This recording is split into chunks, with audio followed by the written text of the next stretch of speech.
Bien, mesdames et Seigneur, bonjour encore, bonsoir. Après un long moment, nous avons encore trouvé le temps pour essayer de partager quelque chose que nous avons appris de la part du Seigneur, pour vous enseigner et vous donner notre part, la contribution de notre part dans le royaume, dans la croissance et le perfectionnement du corps du Christ. Parce qu'aujourd'hui, nous avons un grand problème. Ce n'est pas parce que Dieu ne parle pas, Dieu parle. Dieu parle régulièrement, mais le plus souvent, on ne comprend pas ce que Dieu est en train de faire. Et on a donné à Dieu toute la responsabilité de la réussite de l'homme, comme si Dieu doit réussir seul. Dieu ne peut pas réussir seul. Dieu travaille avec l'homme sur la terre. Dieu ne se répand pas de tout ce qu'il a donné.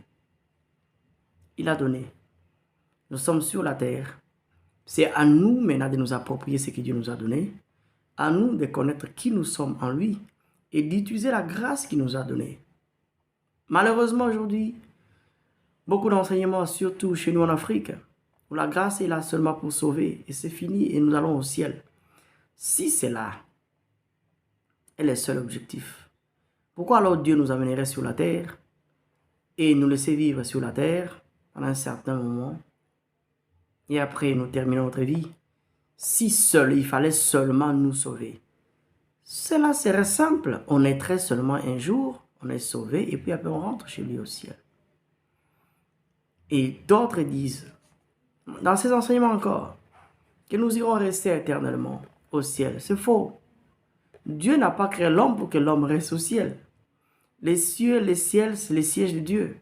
Dieu nous a créés ici sur la terre pour les représenter. Donc nous avons l'obligation de réussir sur la terre. Oui, le péché est venu comme un accident. Et Dieu, pendant cette dispensation, est en train de gérer cette histoire. La grâce est venue pour gérer, pour corriger les choses et les préparer afin que ça rentre comme c'était au départ. L'homme reviendra, vivra sur la terre. Comme ne vous trompez pas, parce que la terre nous appartient. Vous ne serez pas des rois et des sacrificateurs au ciel. Vous serez des rois ici. Vous dominerez sur qui?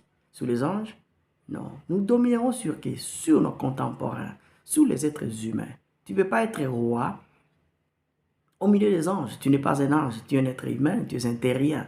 Et ce sont là les quelques problèmes qu'on ne réussit pas à comprendre. Et il y a beaucoup de confusion où certaines personnes ne prient que pour aller au ciel. D'autres prient pour que Dieu les enlève, les amène au ciel. Parce que la vie est dure, il y a des échecs. Non. L'ennemi s'est érigé en opposition. L'ennemi se bat pour nous empêcher de voir que notre Dieu est grand sur la terre. Mais notre Dieu demeure grand, n'en déplaise. Notre Dieu demeure grand, n'en déplaise. Il est dans toi, toi qui es né de nouveau. Notre Dieu, ton Dieu, il est grand. Mais le mal, c'est qu'on ne le connaît pas. On a entendu parler de lui, mais beaucoup de gens ne l'ont pas entendu personnellement. Beaucoup de gens ne comprennent pas que Dieu, c'est une personne. Dieu, c'est une personne. Il a un esprit. Dieu, c'est un esprit. Mais Dieu aussi a une âme. Et Dieu a un corps spirituel. Et donc, notre Dieu nous a créés à sa ressemblance pour que nous puissions les représenter sur la terre et réussir afin qu'ils reçoivent la gloire. Et il va recevoir la gloire. C'est ce qu'il mérite. Mais si nous échouons, c'est qu'on ne les glorifie pas dans quelque domaine que ce soit. Et parce que le mal est venu, même avant que les mal ne viennent, Dieu a créé des lois, Dieu a fait des lois, des principes avec lesquels il travaille. Dieu n'est pas quelqu'un qui se réveille seulement, même s'il ne dort pas, mais je parle dans le langage humain. Il se réveille seulement comme ça, et puis d'un coup il légifère, et d'un coup il amène les choses. Non. Tout a été créé par Dieu. Les lois existent, c'est à nous de les découvrir, c'est à nous de les chercher. Malheureusement, nous ne voulons pas chercher. Malheureusement, nous avons donné la responsabilité de Dieu de chercher à notre part. C'est une erreur grave, parce que Dieu a dit tu verras. Chercher, tu trouveras. Ça veut dire, tous ceux qui ne s'impliquent pas dans la recherche ne trouveront rien. Or, tout le monde a besoin de la connaissance pour vivre, pour réussir. Parce que notre ignorance, c'est notre premier ennemi. L'ignorance égale obscurité, et dans l'obscurité, l'ennemi est fort. Le diable est fort dans l'obscurité, et Dieu travaille dans la lumière. Même dans l'obscurité, Dieu amène la lumière parce qu'il est lui-même la lumière. Donc, il n'y a pas d'obscurité chez Dieu. Mais nous avons besoin de la lumière. Cette lumière qui va nous éclairer, nous illuminer. Nous serons ainsi illuminés. Nous connaîtrons la vérité. Et nous allons marcher en fonction des principes de Dieu que nous allons acquérir en les cherchant, en les étudiant, en les comprenant sous l'aide du Saint-Esprit et puis en les mettant en pratique pour voir les résultats physiques. Il y a toute une chaîne de valeurs pour voir une manifestation physique, pour voir une parole devenir chair. Et la parole s'est fait chair et elle a habité parmi nous. Ce sont les principes de la transformation. Et au milieu, il y a la foi. Il y a la foi qui est là. Donc, il y a ce qui est invisible, c'est la parole. Qui est cru, on a la foi. Et après, on reçoit les instructions. Et après, on exécute ce qu'on a entendu. Et c'est-à-dire, c'est à quoi on a cru. Et après, on verra la manifestation physique. Quand on ne respecte pas la chaîne des valeurs, nous avons des problèmes. On n'a pas de résultats. Et c'est ce qui se passe aujourd'hui dans le corps de Christ. Il y a des scandales et des scandales. Il y a des problèmes, il y a des échecs. Bref, les chrétiens, nous échouons beaucoup. Nous sommes des pleurnicheurs. Nous sommes de ceux qui se plaignent trop. Même les païens ne se plaignent pas comme ça. Parce qu'il y a des choses que Dieu a données à tout être humain, païen ou chrétien. Et ceux qui ne connaissent même pas Dieu, ils utilisent juste les principes de ce monde. Les principes que Dieu a créés, ils cherchent, ils trouvent. Ils demandent, ils trouvent. Ils toquent aux portes, on les ouvre. Mais les chrétiens se concentrent plus à prier et à ne rien faire. À ne pas s'améliorer. À ne pas accepter qu'il faut s'améliorer. Et c'est un problème. C'est pour cela que je vais lancer cette série qui parle de l'approbation. De l'approbation. Vous savez que tout ce que Dieu nous a donné, c'est en forme de sémences. Dieu a dit, Dieu a édicté des lois. Ces lois sont universelles. Ces lois sont éternelles. Ces lois ne changeront pas. Personne n'a le pouvoir de les changer. Personne ne peut les modifier. Nous n'avons qu'à nous conformer. Parce qu'une loi, on ne change pas. Quand on modifie une loi, ça peut créer des dégâts. Je peux dire par exemple, la loi de la pesanteur. Si Dieu changeait la pesanteur, c'est que nous n'allons plus nous mettre debout. Nous n'allons plus marcher. Donc Dieu ne peut pas supprimer la pesanteur parce qu'un individu n'est pas pour la pesanteur. C'est impossible. Donc ce sont des lois. Et les lois de Dieu sont là. Elles sont là. Et ceux qui ont cru à ces lois verront la gloire de Dieu. Et ceux qui n'ont pas cru à ces lois, il y a un problème. Voilà ici. Après le déluge, on te dit Genèse 8, verset 20. Noé bâtit un autel à l'Éternel. Il prit de toutes ses bêtes pures et de tous les oiseaux purs et il offrit l'holocauste sur l'autel. L'Éternel sentit une odeur agréable. L'Éternel dit à son cœur, je ne maudirai plus la terre à cause de l'homme, parce que les pensées du cœur de l'homme sont mauvaises dès sa jeunesse, et je ne frapperai plus tout ce qui est vivant comme je l'ai fait. Dieu a juré. Dieu connaît que les pensées de l'homme sont mauvaises. Dieu n'est pas surpris de la façon que tu penses. Dieu n'est pas surpris de la façon que tu te comportes. Il sait. Mais il a refusé de maudire encore la terre. Il a refusé d'ajouter encore le mal à la terre. Pourquoi il a dit, je ne maudirai plus la terre? Parce que la terre, c'est la matrice de la production. Pour que nous puissions manger, tout vient de la terre. Notre corps est venu de la terre. Et donc, pour que notre corps survive, il doit s'attacher aux choses de la terre pour survivre. L'eau, la nourriture, les végétaux, les animaux. Donc, chaque partie de nous doit s'attacher à sa source. Donc, la terre a besoin de la nourriture physique pour survivre. Sans cela, la terre, le corps mourra. Or, le corps de l'homme, c'est le temple de Dieu. Donc, si Dieu allait continuer à maudire la terre, c'est que ça serait un problème. Et rappelez-vous, il avait maudit la terre contre Adam. Et que la terre lui produira des épines. Et donc, dur labeur. Mais vous savez que la couronne de Jésus était faite par les épines de la terre. Donc, Dieu a racheté, par le sacrifice de Golgotha, par le sang de Jésus-Christ. Oui, la prospérité là est disponible. Donc, ici, ce sont des lois. C'est une loi. Et personne ne peut changer ça. Et même si nous changeons ça, c'est un problème. Dieu n'acceptera pas. Clair et simple. Et verset 22, il dit, tant que la terre subsistera, les semailles et la moisson, le froid et la chaleur, l'été et l'hiver, le jour et la nuit ne cesseront point. Donc, ici, la loi de la semaille et de la moisson existe. Beaucoup de choses que Dieu nous a données, c'est en sémence. C'est à nous maintenant de prendre la sémence que nous avons et maintenant la travailler. Et puis après, nous allons voir les résultats. Il y a un temps qui s'écoulera. Il y a un temps qui doit s'écouler. Malheureusement, les chrétiens ne se basent pas sur les principes de Dieu. Que même les païens appliquent, ils ont des résultats.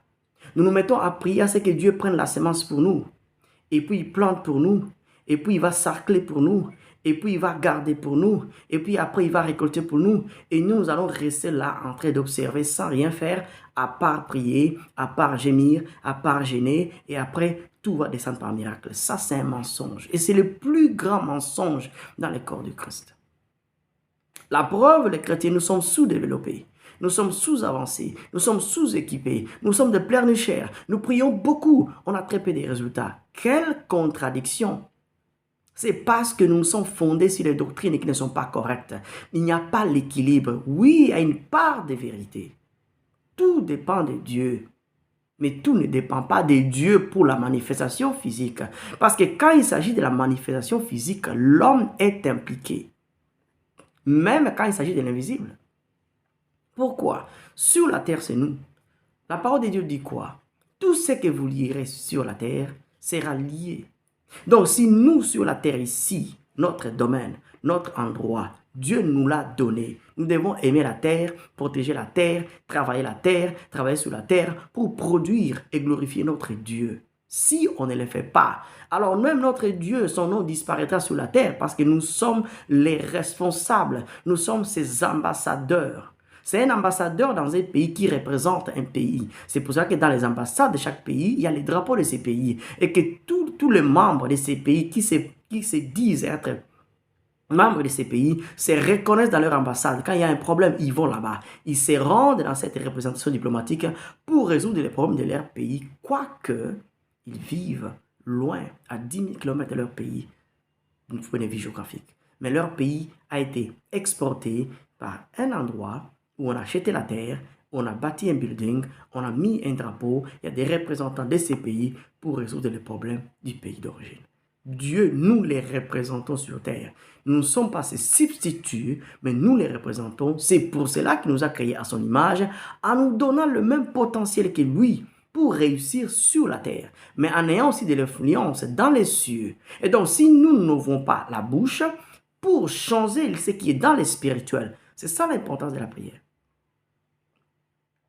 Après que nous ayons changé l'atmosphère, ce qui est dans les spirituels, après que nous ayons créé dans les spirituels, après que nous ayons vu ce qui est dans les spirituels, nous devons passer à la deuxième étape de croire et comment transporter l'invisible et le rendre visible par la foi.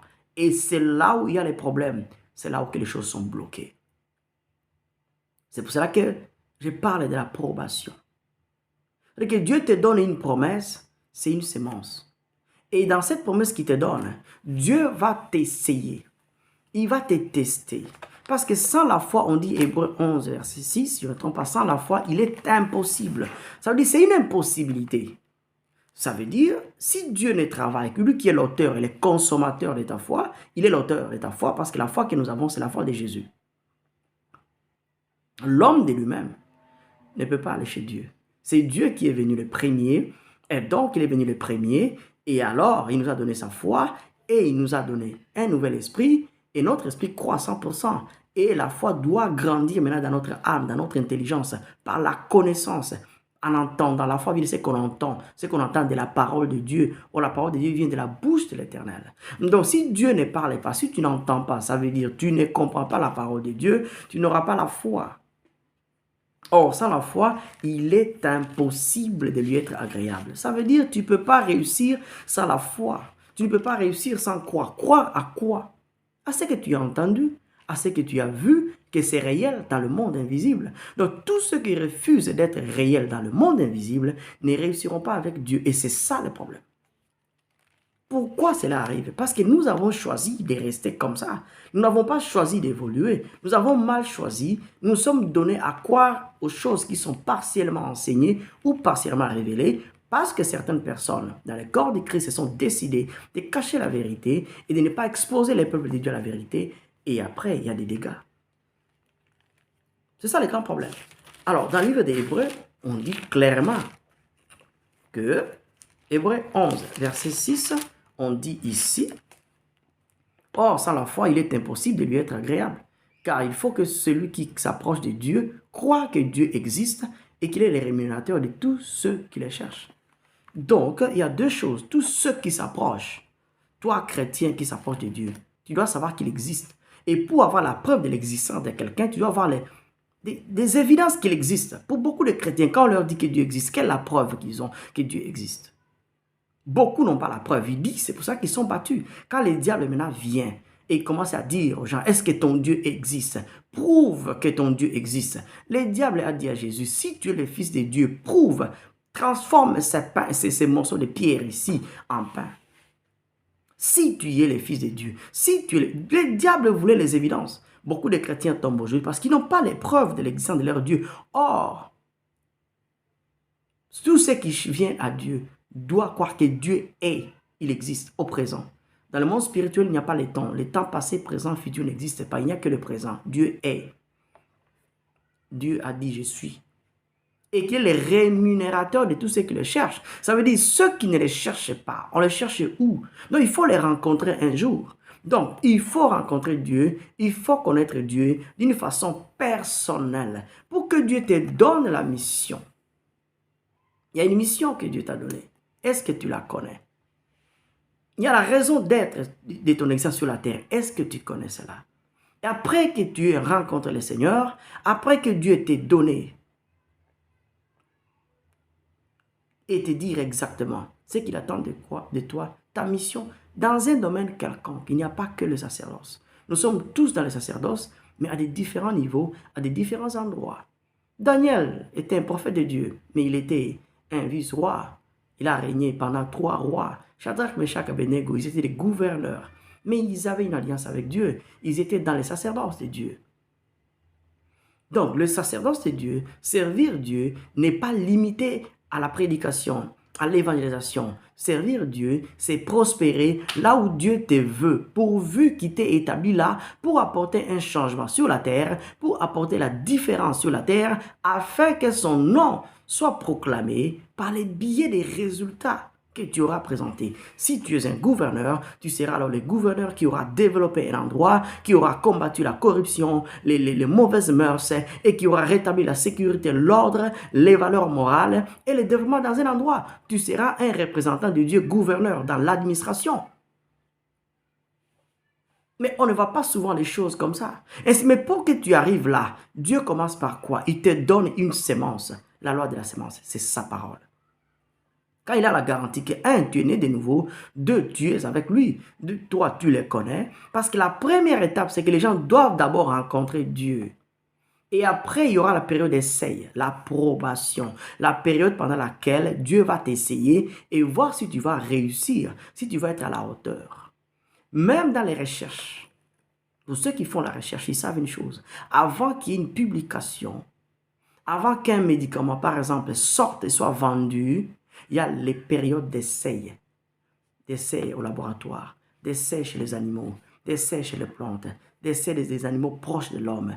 Et après, quand on a tous ces résultats, on les a étudiés, on passe à l'expérimentation. Et puis après, on passe à petite échelle sur les humains. Et puis après, on publie, on vulgarise ça et ça doit être adopté par tout le monde et le monde entier. Mais il y a un temps derrière où très peu de gens connaissent de ces médicaments.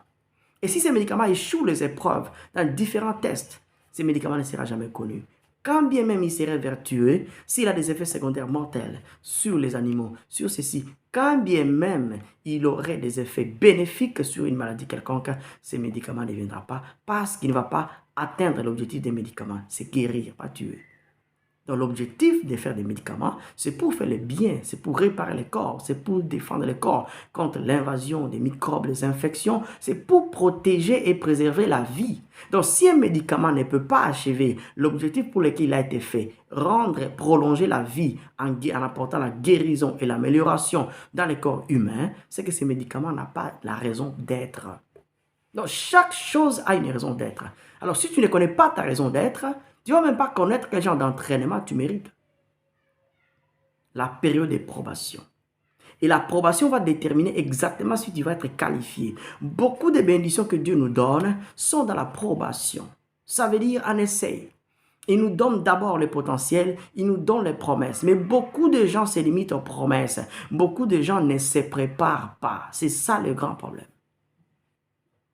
Et ils sont surpris, 4 ans, 5 ans après, ils sont nulle part.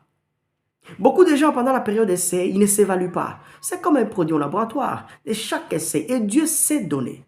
Pour une probation, il y a l'implication de certains facteurs. Il y a 1, la rencontre avec Dieu.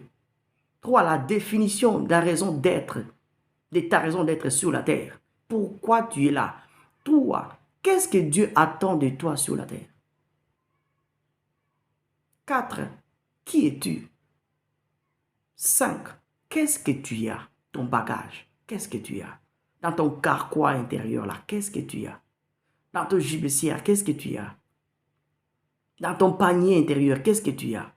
Quand tu connais ce que tu as, tu sauras exactement ce à quoi tu es appelé. Les talents, les compétences, tout ce que Dieu t'a donné en forme potentielle. Ça veut dire en forme de sémence. Et après, quand tu finis cela, Dieu va déterminer un endroit, il y a un territoire donné. Il y a un territoire géographique quelconque que Dieu va déterminer pour t'amener, pour t'essayer. C'est comme un manufacturier qui a fait un véhicule. Avant que tu ne vendes un véhicule, avant que ton véhicule n'est pas sur le marché, il doit être testé sur le terrain. Tu vas vanter ton véhicule. Ça a des bons pneus. Oui, on va l'amener dans un terrain. On connaît le terrain, les différents terrains pour voir si ces pneus-là sont des pneus résistants. Parce qu'on ne va pas te donner un marché comme ça, on va te donner seulement de l'argent comme ça, alors que les produits que tu mets sur le marché ne sont pas conformes à la qualité. Ce sont des produits qui sont incorrects. On ne peut pas te les faire. On doit être testé. Si dans le monde nous testons les choses, où est-ce que nous avons eu cette intelligence? Nous avons eu cette intelligence de la part de Dieu qui teste les choses et les approuve. Les chrétiens ne veulent plus être testés. Les chrétiens ne veulent plus être approuvés. Ils s'approuvent eux-mêmes. Ils choisissent eux-mêmes des chemins qui sont propres à eux. Ils se cherchent eux-mêmes des enseignants pour eux-mêmes. Et après, ils se donnent des brevets eux-mêmes et des certificats eux-mêmes. Après, ils viennent chez Dieu pour que Dieu approuve. Dieu, ce n'est pas un Dieu de la corruption. Et puis après, on veut le corrompre par les offrandes. On veut le corrompre par beaucoup d'autres choses. Ça, c'est faux. L'approbation est obligatoire pour tout le monde. C'est une période d'essai. Et après l'approbation, il y a les conséquences, qu'on en parlera après. Vous voyez ici, il y a un endroit. J'ai dit, il y a un endroit géographique spécifique pour l'approbation. Dieu va t'amener dans un terrain quelconque. Pour certains, il va les amener en dehors du pays. Pour les raisons qui lui sont propres. Il n'est pas dit là où on t'a prophétisé. Il n'est pas dit l'endroit où tu as rencontré Dieu, c'est l'endroit où tu prospéreras. Non, la terre promise a été en dehors de là où les promesses étaient données. Abraham a eu ses promesses chez eux en Mésopotamie, mais l'accomplissement était Canaan, la terre promise. Il a marché d'un point A, il s'est séparé. C'est-à-dire ici, il y a un terrain géographique quelconque où Dieu va t'amener lui-même. Il y a un entourage spécifique où Dieu sait qui est nécessaire pour ta croissance, pour qu'il t'essaie. Et il y a un environnement, une atmosphère, un conditionnement. Donc Dieu doit te conditionner pour que tu produises les résultats escomptés. Dieu sait ce qu'il attend de toi. Dieu sait que s'il te déplace à un endroit quelconque, il te conditionne du point de vue humain, environnemental, socio-économiquement. Dieu alors saura que tu produiras les résultats auxquels il s'attend. Donc, on peut prédire les résultats. Et tes réponses au fil du temps détermineront exactement à un certain moment que tu échoueras ou tu réussiras. C'est comme à l'école. Par exemple, à l'école, dans certains, ça dépend des systèmes. Je prends les systèmes que je connais le mieux. Dans les systèmes dans lesquels moi j'ai évolué, Il y avait 2 semestres à l'école secondaire, aux humanités. Et chaque semestre avec 2 périodes.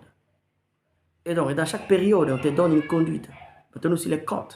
Donc, tu sais qu'à la première période, deuxième période, premier trimestre, si tu as déjà échoué au premier semestre, il te reste. Et il y a un grand examen au milieu du premier semestre qui évalue les 2 périodes.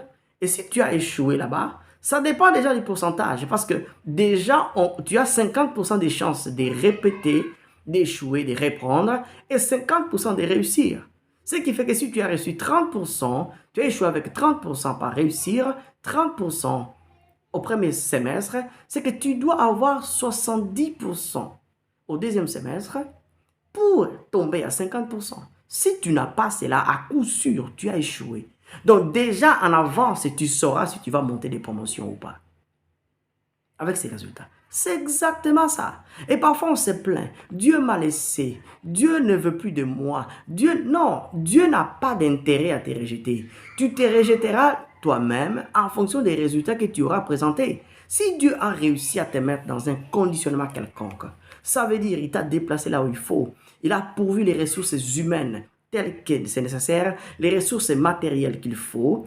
Et donc, tout ce qui est un conditionnement, une atmosphère appropriée pour que tu donnes les résultats auxquels il s'attend et que tu échoues, c'est que tu es une mauvaise terre.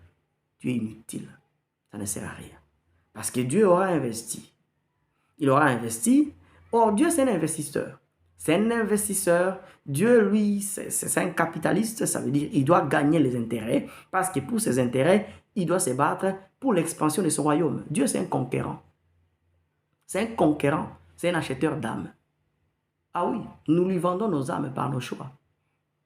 Oui, c'est ça la transaction. Le diable, c'est un acheteur d'âmes.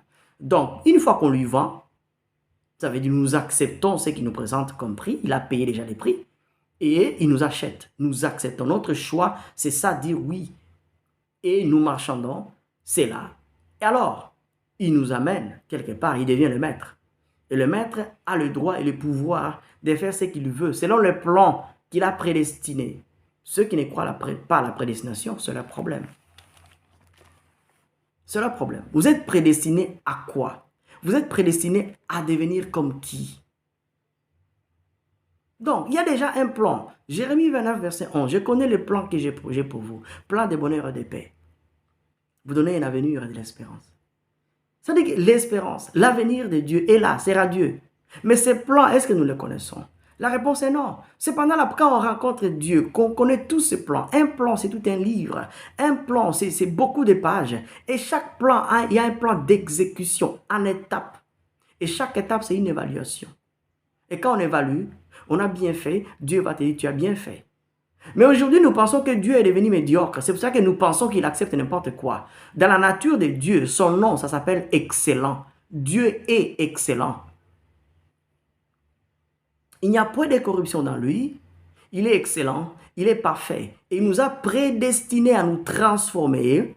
Donc, nous devons passer par une transformation pour devenir autre que ce que nous étions à l'intérieur. Et puis après, les résultats seront visibles à l'extérieur. Alors, comment est-ce que cette loi se pratique? C'est la loi de la sémence. L'arbre n'est pas une sémence. La sémence n'est pas plantée dans la terre, elle meurt. Elle donne un arbre. Un arbre est arrosé. On travaille l'arbre, on protège l'arbre, on donne les engrais, on donne l'eau, on met les conditions nécessaires pour s'attendre à des fruits. Et tout arbre qui sera mis dans de bonnes conditions et qui n'aura pas donné de fruits, cet arbre-là sera arraché. C'est un arbre maudit. Jésus a maudit le figuier qui n'a pas donné de fruits au moment où lui s'attendait. Il avait faim. Un figuier le long du chemin, c'est un figuier public et donc Jésus devait s'en servir. Vous savez que Dieu a prévu la nourriture pour tout le monde. Même sur la rue, les oiseaux, les petits animaux comme les écureuils et d'autres sont là pour prendre les semences et aller les planter ailleurs. Comme ça, même dans la forêt, tu peux trouver un arbre fruitier et tu peux en manger des fruits et personne n'en fera un problème parce que ça appartient à Dieu et Dieu te donne le droit. Donc Dieu va planter ces semences et puis après la semence ne ressemble pas à l'arbre. Et après quand il y a les fruits, il y a deux choses. Il y a la chair, la partie charnue que tu vas manger et encore la semence qui est petite que tu te donnes la chance de reproduire parce que Dieu a créé chaque arbre avec sa semence. Et c'est ça les principes. Et c'est dans la probation. C'est dans la probation ou à la fin d'une période de probation, dans un domaine quelconque, tu entreras dans la qualification ou dans la disqualification. Malheureusement, aujourd'hui, nous voulons conditionner Dieu. Nous voulons dicter Dieu. Quand je lis ces versets ici, avant Éphésiens 1, Éphésiens 1 nous dit les plans de la prédestination de Dieu. Parce que nous devons être avant de faire. Mais nous ne savons pas être, mais nous voulons faire. Ainsi, nous faisons mal ce que nous pensons, alors que nous ne sommes pas ce que nous devons faire. Nous devons être pour faire exactement ce que Dieu attend de nous. Il y a une personne qui a vaincu. C'est la personne de Jésus. Jésus a vaincu. Vouloir ou pas. Jésus a vaincu. Et donc, nous avons été créés pour le ressembler. Éphésiens chapitre 1. Ceux qui ne croient pas à la prédestination, c'est le problème. Éphésiens chapitre 1, verset 4.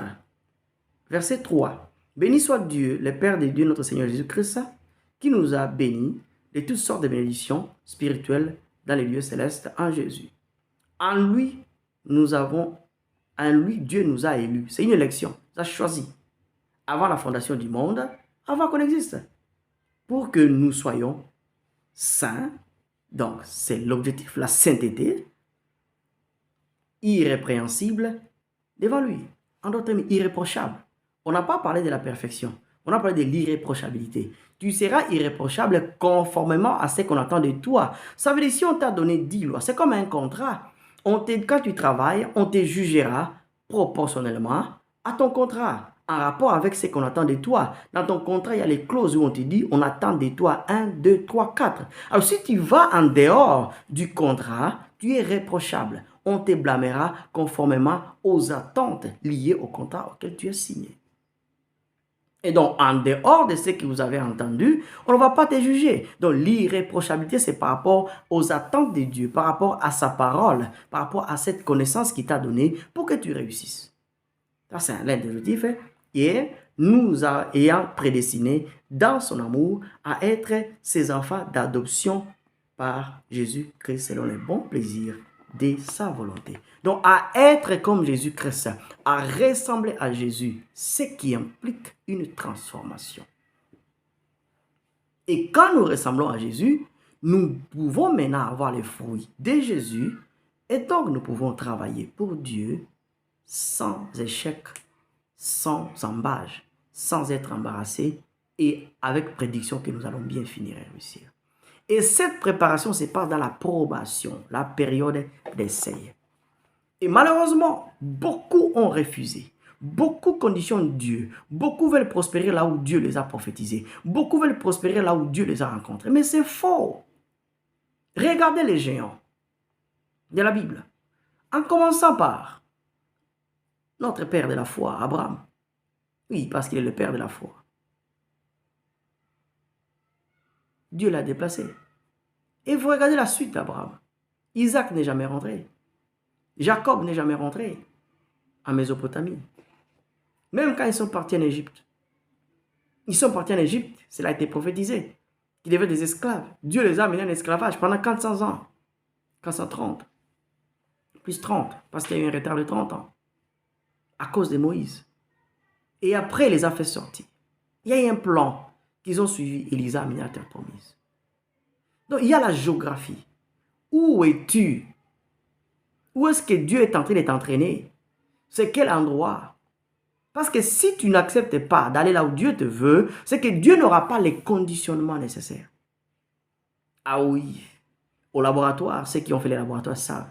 Il y a un conditionnement. Même ceux qui préparent l'alcool traditionnel, il y a un conditionnement.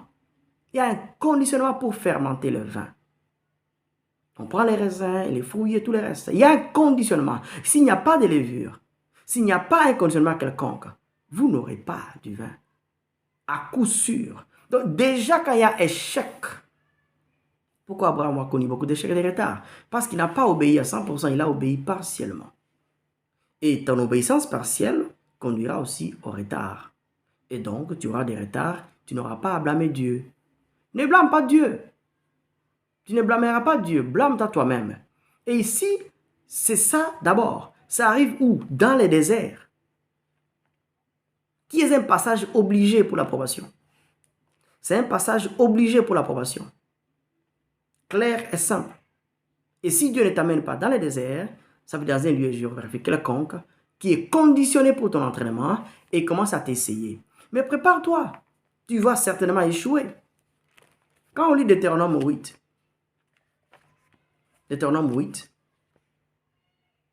et dans Deutéronome 8, Dieu parle quelque chose ici, à partir des versets 1 à 4. Il dit ceci, Deutéronome 8.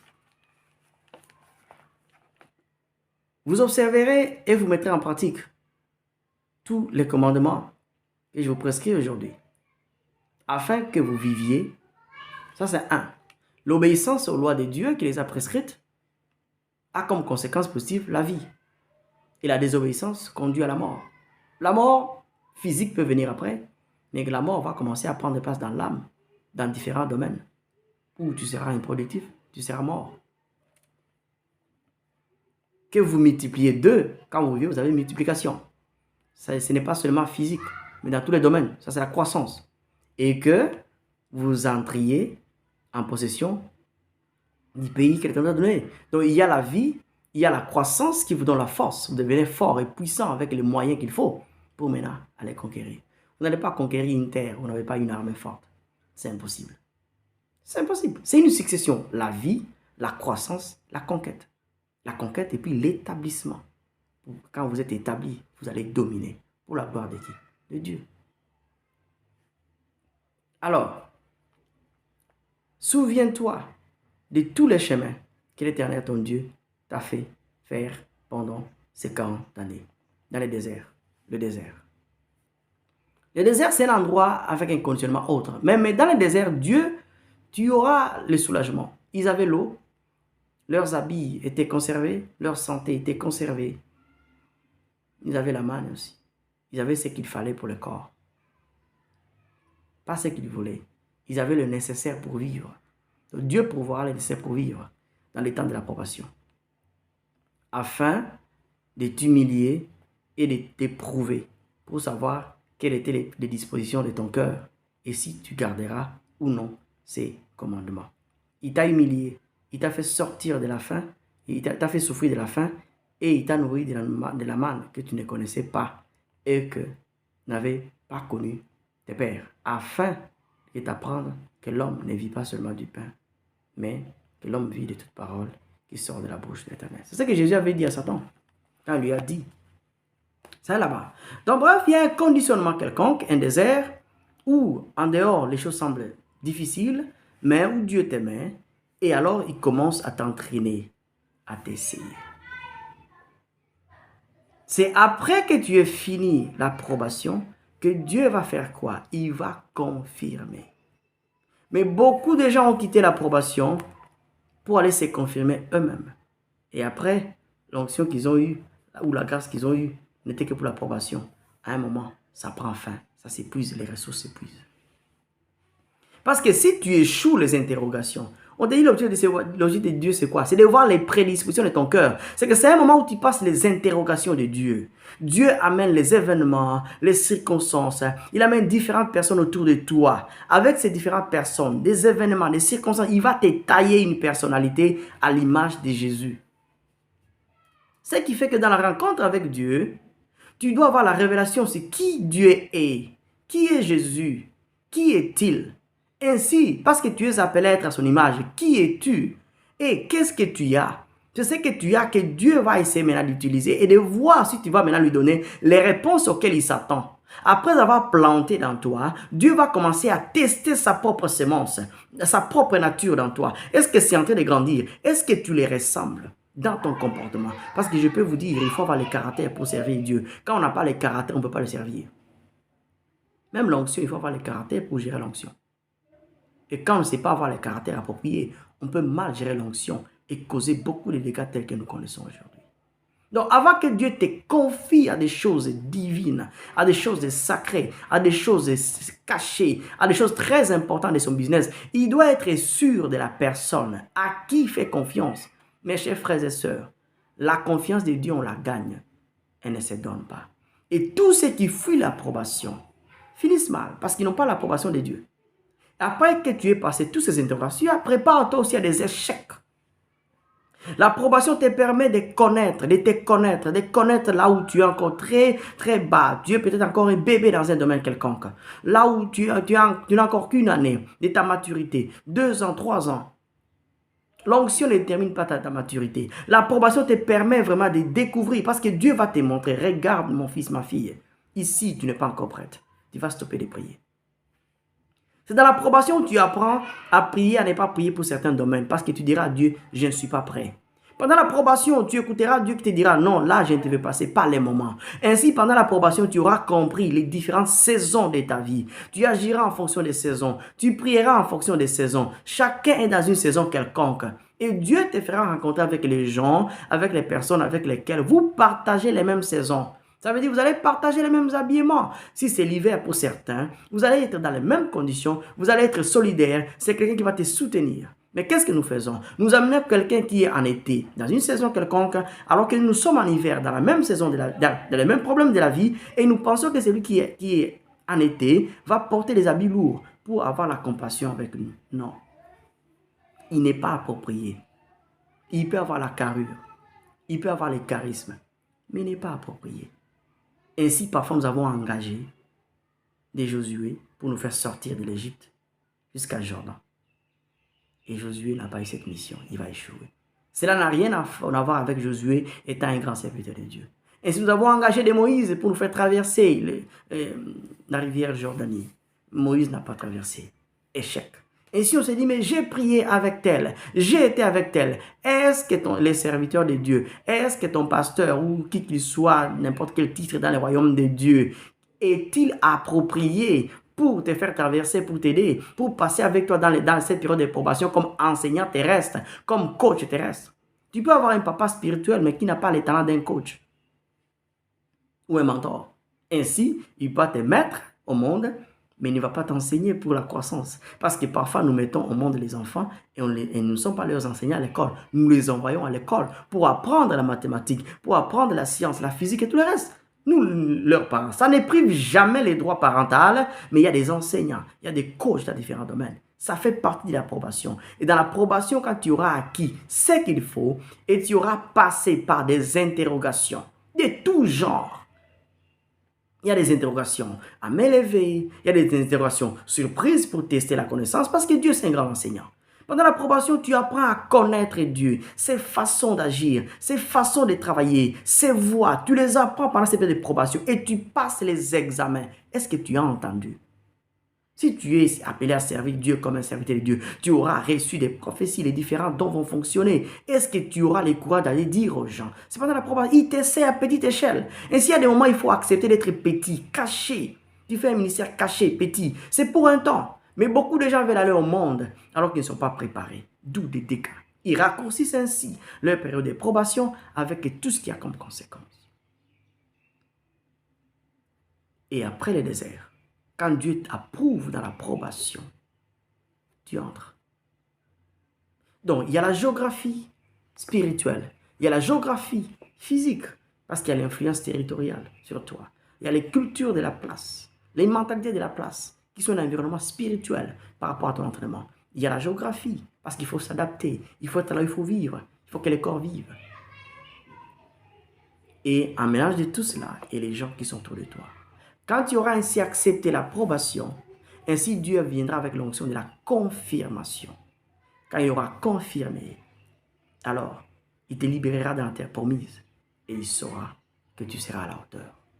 S'il y a beaucoup d'échecs dans la terre promise, c'est parce que beaucoup de gens ont sauté par avion l'approbation. Beaucoup de gens ont raccourci leur temps. Non, on ne peut pas accélérer les choses de Dieu. On peut seulement les retarder. Dieu a mis un temps. Si Dieu dit dans les 3 ans, oui, dans les 3 ans, ça peut être dans une année, tu as ça. C'est dans les 3 ans, c'est un intervalle de temps. Dans les 2 ans, c'est un intervalle de temps. Si tu as une chose, il dit dans les 3 ans, et dans une année, tu as ça, parce que tu as beaucoup travaillé. Dans 2 ans, tu as ça. Tu es dans l'intervalle de temps de Dieu. Tu es dans les temps de Dieu. Là, dans les 3 ans. Dans les 3 ans, c'est maintenant, à 3 ans, Dieu va évaluer. Si tu as échoué, il peut te donner un repêchage. Qui peut être d'une année. Parce que Dieu aussi attend les résultats. Il te prépare, c'est pour lui. C'est pour que tu sois à la hauteur de gérer son entreprise ou ses entreprises. Et quand tu auras répondu à ces interrogations, il te donnera la cotation il y a des grandes distinctions, il y a des distinctions, mais Dieu connaît les seuils minimums auxquels il va se baser pour te dire, maintenant je peux te faire confiance, je peux te confier 1, 2, 3, 4. Malheureusement, beaucoup de gens veulent être des responsables, veulent gérer le business de Dieu alors qu'ils ne sont pas à la hauteur parce qu'ils ne sont pas passés par l'approbation. Il y a aussi ceux qui ont échoué. Ça, on en parlera après. Mais tout ce que je vais vous dire, c'est que accepter l'approbation spirituelle, c'est la voie obligée pour être confirmé avec Dieu comme gestionnaire de son business. Fuir l'approbation, c'est exposer à des conséquences. Ainsi, le diable connaît tous ceux qui n'ont pas fini l'école et il sait comment il les traite. Que Dieu vous bénisse et ne soyez pas parmi ceux qui ont fui l'approbation. Si vous avez fui, reculé, rentrez à Dieu, allez reprendre ta matière, allez chercher encore à apprendre, à se faire rééduquer, à se faire aider encore. Et quand tu reviendras, tu seras à la hauteur de ce qui te tourmente aujourd'hui. Tu sauras te battre, tu sauras faire tout ce que Dieu te demandait à faire pour la gloire de son nom. Et n'ayez pas honte de ce que les gens diront de vous. Que Dieu vous bénisse.